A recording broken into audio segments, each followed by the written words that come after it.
This is utterly horrendous and heartbreaking, where people are more concerned with whether or not Elon Musk should be getting involved in British politics than the point he's actually making.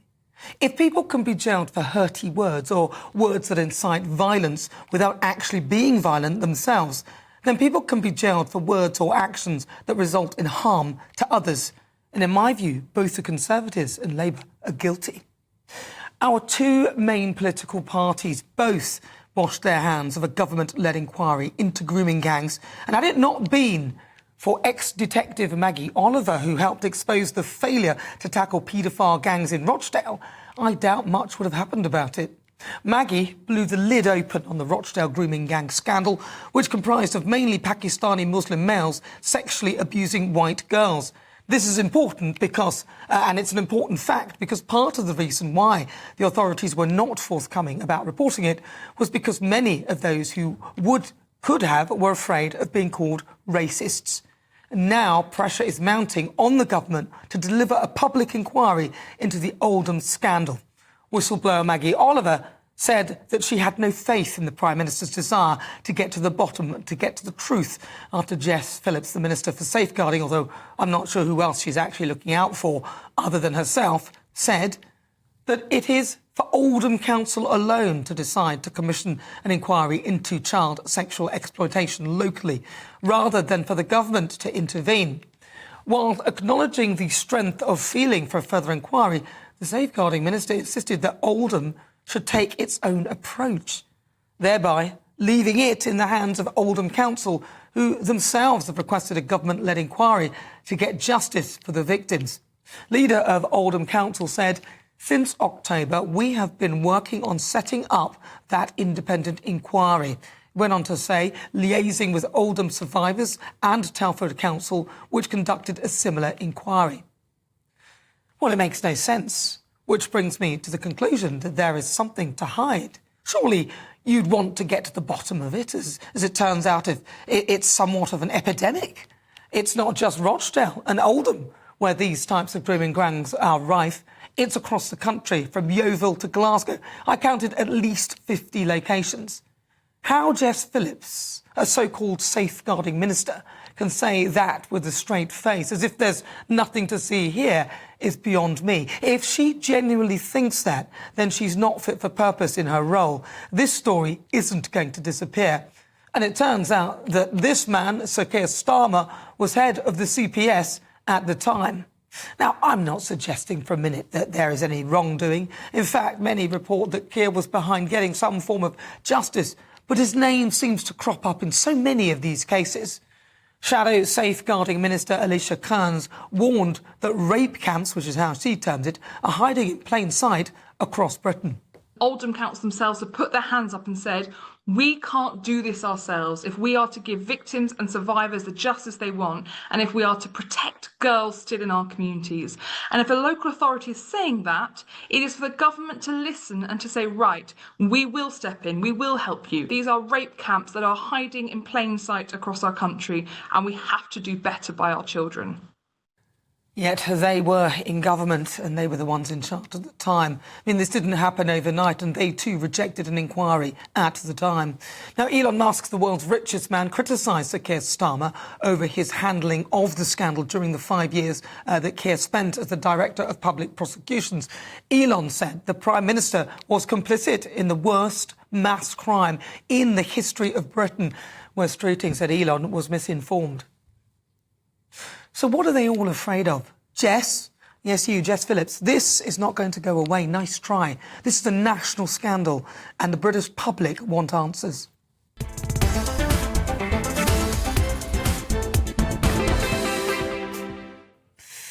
So let's talk grooming gangs now. Former advisor to Yvette Cooper and crime and policing commentator Danny Shaw joins me now. Danny, so... Good afternoon, Nana. Good afternoon. Really good to talk to you. Now, the grooming gangs, you would think it was only in one location, but it wasn't. Of course, we knew about Rochdale, but now Oldham, and we've checked, and there are about 50 other locations around the country where this is something that is going on. Shocking. Why do you think, what would be the reason for Jess Phillips not to have a national inquiry, really? Because it's not just one location. This is happening across the country now. Well, she was asked whether there should be an inquiry that the government should set up into the scandal in Oldham. And she said that that should be for the local authorities in Oldham to do because she felt that that would carry more legitimacy. And I'm sympathetic to that view. And I also think you have to remember that there was an inquiry into what happened in Oldham. It was commissioned in 2019 and it reported back in 2022. It was a very thorough piece of work. It produced a report of around 200 pages and it concluded that the people of Oldham have been failed by Greater Manchester Police and by the council, that there were structural flaws, but there was no evidence of widespread child sexual abuse. And this looked at alleged grooming in council homes, in shisha bars, and by taxi drivers. So that was an inquiry that reported that took, quite considerable amount of time. I'm skeptical. I was going to say I'm skeptical about the need for another inquiry. We've had that investigation. We've also had the independent child sexual abuse investigation across England and Wales that took 7 years, that cost £200 million, that produced 19 reports covering 15 investigations, including allegations of child sexual abuse within ethnic minority communities and including looking in detail at what happened in Rochdale.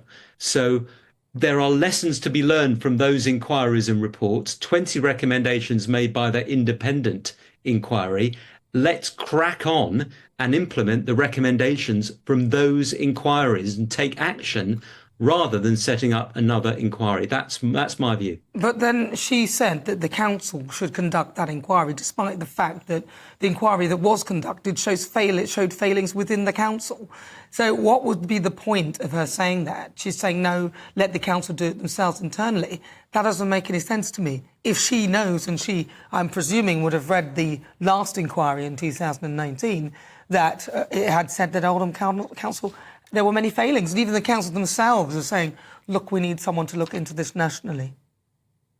Well, look, I mean, there might be an argument for that, but, I do think that in government you have to balance the competing demands that are made to set up inquiries, not just in this aspect, but, right across the board, people will be wanting public inquiries into all sorts of scandals or allegations or misconduct or issues that are of concern.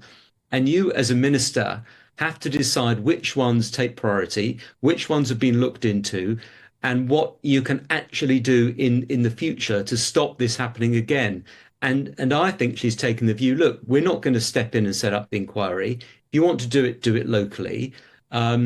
We've had inquiries already, as I've pointed out. The time is to take action. I don't think more money should be spent on legal teams and on lawyers, looking at these issues over months, probably years, when actually what's needed is firstly police investigations to bring the perpetrators to justice, and secondly implementing the recommendations of the work that has already been undertaken. 20 recommendations from that 7-year child sexual abuse inquiry. Let's crack on and implement those recommendations. But they're not mutually exclusive. You can run an inquiry and also deal with the outcome from the previous one. You can do these things concurrently together.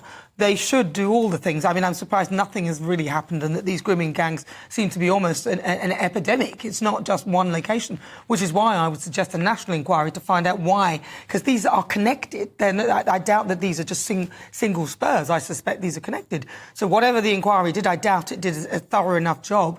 But for her to deflect and say, oh, it should just go back to the council is actually quite shocking. And I'm not so sure what she's offering other than that.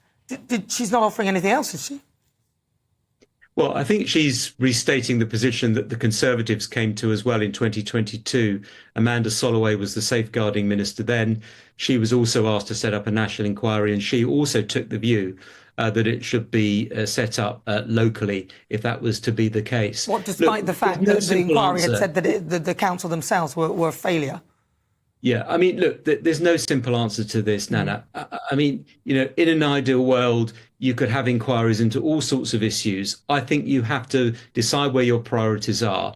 I think we know enough about some of the failings to try and take action to prevent it happening in future. I think the police have a role to play here. I know there's been some good work by some police forces to tackle grooming gangs and to bring perpetrators to justice. And that probably needs, a bit of a rocket booster under that work to ensure it happens. And I'd be more concerned about going after the gangs, looking at the allegations, building a case, taking people to court, rather than employing lots and lots of lawyers to set up an inquiry, which will just, end up with recommendations in 2 or 3 years' time, which will probably just gather dust on a shelf. Well, I don't see why they can't do both. I would be putting an inquiry, a national inquiry, into the entire grooming gang scandal, which is across this country, not in just one place. And I'd be joining the dots rather than one little inquiry with one council and one over there and one over there and one over there. I'd be doing a national inquiry that looks into all of it.